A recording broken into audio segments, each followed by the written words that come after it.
দাদা, আগামী সপ্তাহে জামাই ষষ্ঠী। মাছ আর ভালো লাগছে না। দেখো তো, যদি দুটো কচ্ছপ পাওয়া যায় তাহলে জামাইকে বেশ আদর যত্ন করা যাবে ভালো করে। টাকা না হয় 2 পয়সা বেশি দেব, কিন্তু কচ্ছপ আমার চাই চাই। 2 পয়সা বেশি ইনকামের আশায় চোরা পথে কচ্ছপ সংগ্রহ করে রেখেছিল এক ব্যবসায়ী। কিন্তু কচ্ছপ বিক্রি এবং ধরা দুটোই যে বেআইনি তা তাদের জানা ছিল না। কিন্তু দেওয়ালেরও যে কান আছে সেটা হয়তো ভুলে গিয়েছিলেন ওই ব্যবসায়ী। তড়িঘড়ি খবর পান বন দফতরের আধিকারিকেরা, আর গোপন সূত্রে খবর পেয়ে বাড়িতে হামলা দিতেই প্রথমত অবাক হয়ে যান ওই ব্যবসায়ী। তারপর একে একে সব বলে দেন, কোথা থেকে কিনেছেন, কোথায় কোথায় লুকিয়ে রেখেছেন, সবটাই।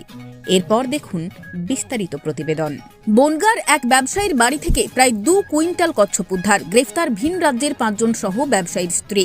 মঙ্গলবার রাতে গোপন সূত্রে খবর পেয়ে বনগাঁর ঢাকাপাড়ার এক ব্যবসায়ীর বাড়ি থেকে উদ্ধার হয় বিপুল পরিমাণে কচ্ছপ। সেই কচ্ছপ উদ্ধার করেন বন বিভাগের আধিকারিকেরা। সূত্রের খবর, জামাই ষষ্ঠী উপলক্ষে চড়া দামে কচ্ছপগুলি বিক্রির উদ্দেশ্যে আনা হয়েছিল। পুলিশ জানিয়েছে ওই ব্যবসায়ীর নাম নিতাই কুণ্ডু।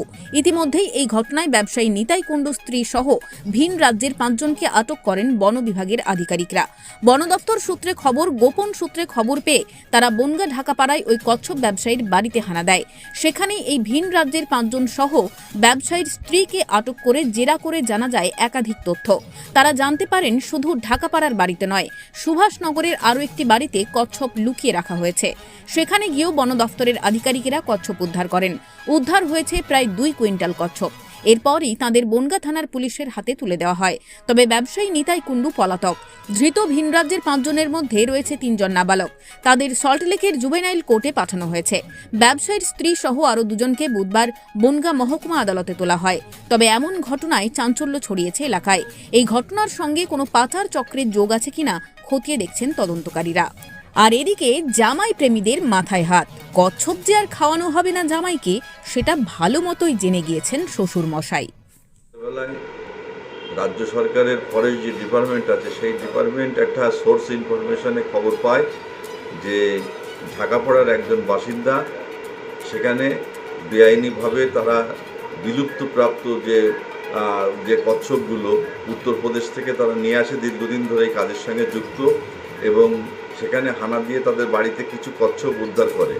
তখন তার স্ত্রীকে গ্রেপ্তার করে এবং তাদের জিজ্ঞাসাবাদ করে ওই বন দপ্তর আরও জানতে পারে যে আরও কিছু মাল যে সুভাষনগর এলাকায় বনগাঁ সেখানে মজুত করা আছে। তখন তারা সেখানেও যায়, সেখানে যেয়ে উদ্ধার করে। সর্বমোট 2 কুইন্টাল আনুমানিক প্রায় মাল এই দুটো জায়গার থেকে পুলিশ উদ্ধার করেছে, ফরেস্ট ডিপার্টমেন্ট, এবং উদ্ধার করে মোট 6 জনকে গ্রেপ্তার করেছে। 3 জন নাবালক তাদের সল্টলেকের জুভেনাইল জাস্টিস কোর্টে পাঠানো হয়েছে। আর 3 জন যে আছে, 2 জন এর বাড়ি উত্তরপ্রদেশ এবং একজনের এই নিতাই কুণ্ডুর ওয়াইফ, তার বাড়ি বনগাঁ ঢাকাপাড়া এলাকায়, এবং এদের 3 জনকে আজকে বনগাঁ লানেট এসিজেএম আদালতে প্রডিউস করে এবং তাদেরকে হেফাজতে নেওয়ার জন্যে কোর্ট অর্ডার দিয়েছে। এবং এই পরিপ্রেক্ষিতে যে এই যে বিলুপ্ত প্রাপ্ত যে কচ্ছপগুলো, এরা দীর্ঘদিন ধরে এই কারবারের সঙ্গে যুক্ত থাকার কারণে এইগুলোর উপরে কড়া নজর রেখেছিল বনাঞ্চল থেকে যে